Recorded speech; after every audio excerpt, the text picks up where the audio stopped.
Hola, ¿cómo están? Y sean bienvenidas y bienvenidos nuevamente a Cada Peso Cuenta.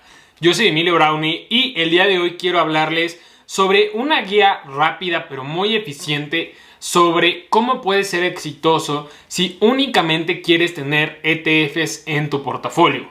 Yo creo que puedes hacer un portafolio inquebrantable a prueba de crisis que supere al S&P 500, que además supere acciones individuales. Creo que se puede.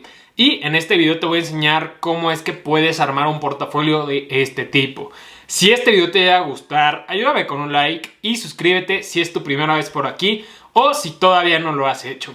Sin más preámbulos, vamos a empezar con el video de hoy.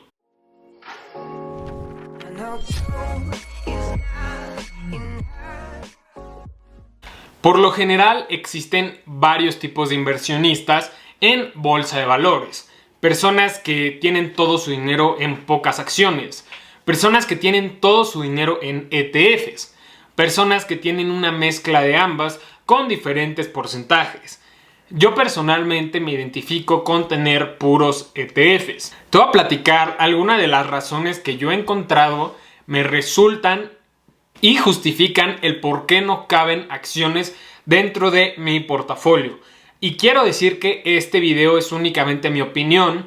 Cuando hablo de que no caben acciones, hablo específicamente en mi portafolio. Tú puedes hacer con tu portafolio lo que quieras y al final del día será tu responsabilidad cualquier movimiento o transacción que hagas. Así que vamos a empezar con algunas razones del por qué me gustan tanto los ETFs y por qué creo que puedes vencer al S&P 500 a través de ETFs. Vamos a ver. Primero, creo que el primer motivo del por qué puedes tener un portafolio de puros ETFs es porque estarías invirtiendo de forma completamente pasiva. Existen estrategias en las que simplemente tú dices, ok, tengo 1000, tengo 3000, tengo 5000, 10000, sea el monto que sea que inviertas o que tengas disponible para invertir cada mes, puedes crear una estrategia basada en ETFs y ni siquiera fijarte en otras cosas. No necesitas voltear a ver a nada porque tú ya construiste un plan inquebrantable, un plan que es a prueba de cualquier crisis. ¿Y esto a qué me refiero? No quiero decir que tu portafolio tal vez no caiga un 10, un 20, incluso un 30% en una crisis muy fuerte. Me refiero a que es a prueba de crisis en el largo plazo. Por lo general tenemos una caída importante en la bolsa en promedio cada 4 años. Pero si nos vamos un poquito más hacia atrás, podemos ver grandes crisis que han marcado la historia. Por ejemplo, la crisis del 2000, la crisis del 2008, la crisis del 2020. Pero creo que esta ni siquiera tuvo el impacto tan fuerte que tuvo la del 2008, por ejemplo. Y quiero decir que este portafolio, la idea es que puede vencer cualquier crisis porque en teoría lo debes de mantener por muchísimas décadas. Y me refiero a décadas, literalmente. ¿Y por qué es inquebrantable? Te preguntarás. Porque si tú, por ejemplo, tienes dinero invertido en una empresa, vamos a decir que esta empresa es Etsy, por ejemplo, o vamos a decir que esta empresa es Coca-Cola. Si en 30 años llegan crisis y además las personas dejan de consumir sus productos porque salen cosas mejores, más saludables, que sean mejores con el medio ambiente, tal vez sin ocupar tanta agua, pues a lo mejor dejan de consumir Coca-Cola y Coca-Cola ya no sobrevivió las siguientes décadas. O por ejemplo, ¿qué pasa si llega otra crisis como la que vivimos en el 2020 y termina con empresas de cruceros, de viajes, aerolíneas y demás? Pues sí es un riesgo bastante grande poner tu dinero en una empresa individual.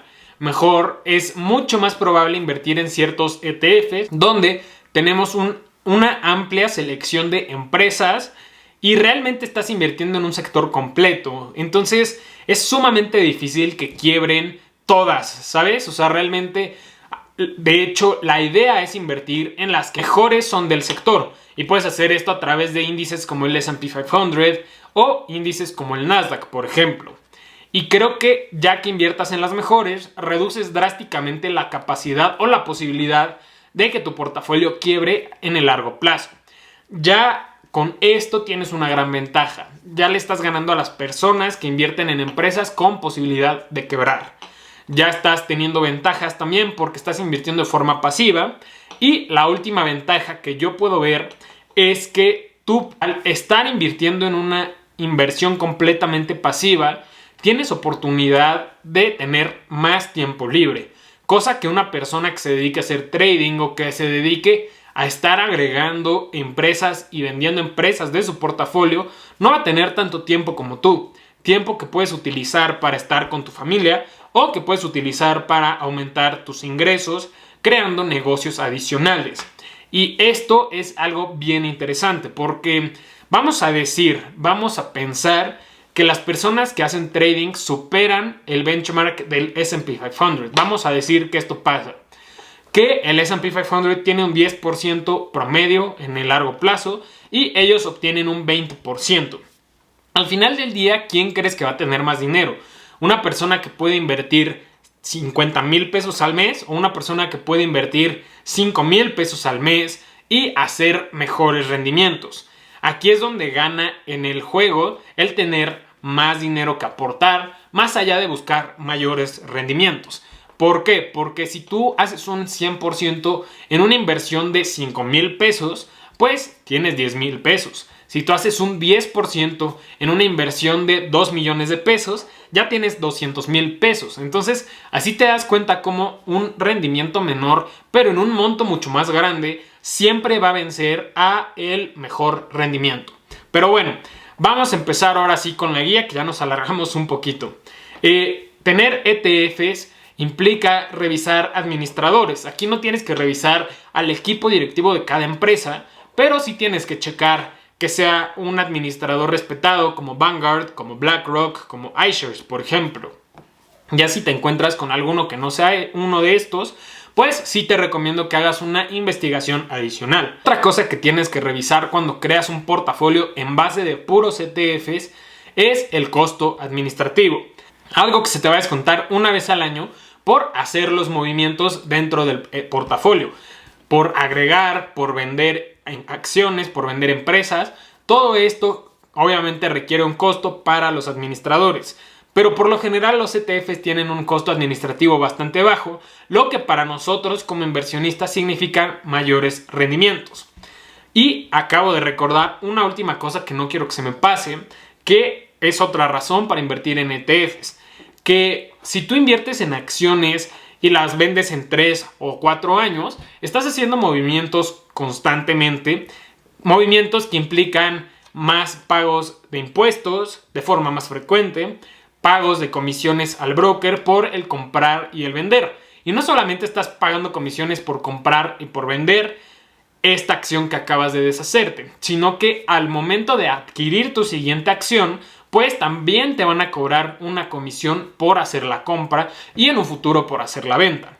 Entonces el tener ETFs es comprar y mantener prácticamente. Entonces empieza a sumar las comisiones, los impuestos y se va haciendo una bola de nieve negativa. Pero bueno, vamos a regresar un poquito a los costos administrativos. Estos por lo general deben de estar por debajo del 0.5% para mejores resultados. También existen opciones como Genius 21 que tienen un costo administrativo del 0.60%, que excede un poquito, pero esto va a depender si tienes dinero o no para invertir en el Nasdaq, por ejemplo. Si aún no tienes suficiente capital, pues definitivamente es una buena opción invertir en Genius 21. Ahora, vamos a pasar al siguiente paso, la ponderación. Y esto se refiere a el porcentaje que tiene cada empresa dentro del ETF. Por ejemplo, cuando tú escuchas el S&P 500, que son 500 empresas dentro de un mismo ETF, sabes que no a fuerzas va a tener ese 100% dividido entre 500 empresas por igual. De hecho, ya las empresas más pequeñas ni siquiera alcanzan 1% de ponderación dentro del ETF.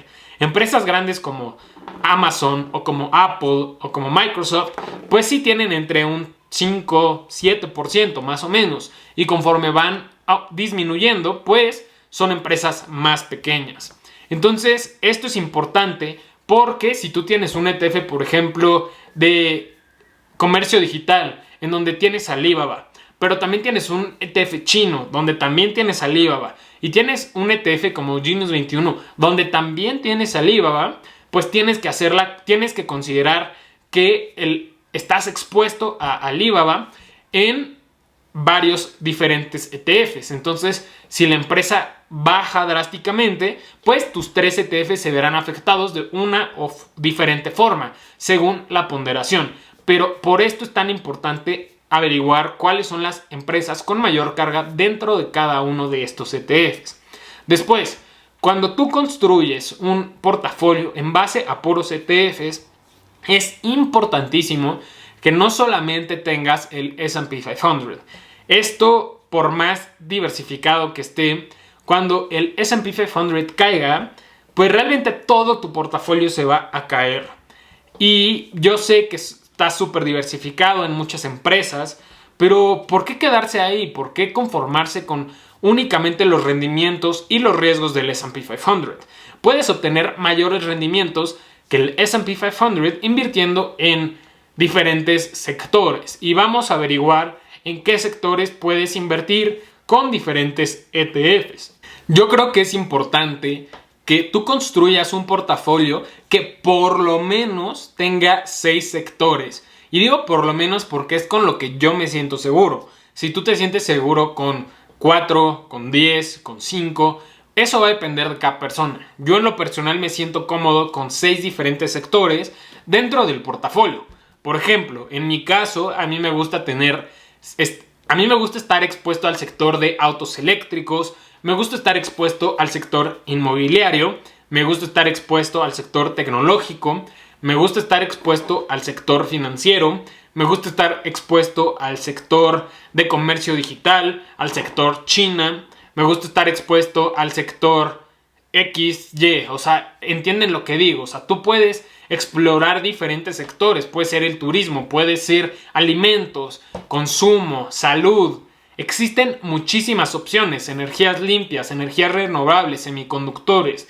Entonces, cuando tú escuches ETFs, ya no pienses únicamente en el S&P 500 o en el Nasdaq. Ve más allá, amplía tu visión y construye un portafolio a partir de los sectores que a ti te convenzan y solo a ti. De nada sirve que yo te diga que yo creo en los autos eléctricos si tú no crees en los autos eléctricos.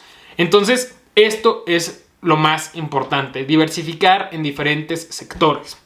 Ahora, otra cosa bien importante es encontrar ETFs que puedas estar comprando constantemente, porque de nada sirve que tú tengas un portafolio de ETFs y que todos cuesten 7,000, 8,000 pesos cuando tú puedes hacer aportaciones mensuales de 1,000 o 2,000, porque realmente de nada sirve que tengas el dinero en Smart Cash o que tengas el dinero en una cuenta a la vista ahorrando para comprar ese ETF.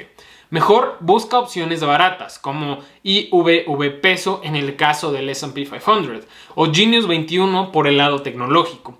ETFs que cuestan 70, 50 pesos. También puedes checar el Nasdaq, por ejemplo, o Vimex. Puedes checar fibras que te exponen a muchas propiedades inmobiliarias. Ya sé que no son ETFs como tal, pero también está el concepto de la agrupación de varias propiedades con un costo bastante accesible. Entonces, opciones hay, es cosa de que lo revises y que estés comprando y que el dinero se esté trabajando. El dinero no se va a trabajar de la misma forma en una cuenta a la vista a que si lo tuvieras en todos estos sectores que te acabo de comentar. Por último, para no alargarnos demasiado, quiero hablar sobre qué porcentaje considero que debe de tener cada ETF o cada sector dentro de tu portafolio. Como te digo, yo sé que muchas personas tienen un portafolio de puro S&P 500 o de puro Nasdaq. Y eso a mí me parece bien peligroso. Yo creo que un portafolio saludable debe tener como máximo un 20% en cada sector o en cada ETF. Yo personalmente me siento cómodo teniendo entre un 10 y un 15% en cada diferente ETF.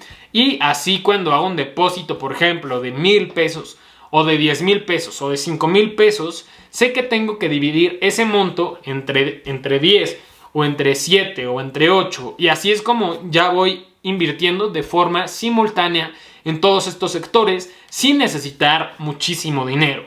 Así que creo que con esto ya estás preparado, ya estás listo para empezar tu camino en un portafolio únicamente de ETFs. Muchas gracias por ver este video. Si te fue de utilidad, ayúdame dando like y compartiéndolo para que más personas puedan verlo. ¿Inviertes en ETFs o no? Házmelo saber en los comentarios, me interesa muchísimo saber. Trato de contestar todos los comentarios posibles. Gracias por ver el video, te invito a unirte a los grupos de Telegram y de Facebook donde podemos platicar sobre inversiones. Si quieres apoyar al canal, puedes suscribirte al Patreon que está en la descripción para obtener recompensas exclusivas. Puedes visitar el podcast que tengo con mis amigos en la descripción o buscarlo como Chismecito Financiero. Y si quieres una mentoría sobre tus finanzas personales, mándame correo a este que estás viendo en pantalla. Muchas gracias y por supuesto no olvides la frase del canal: cada peso cuenta. Nos vemos en la próxima.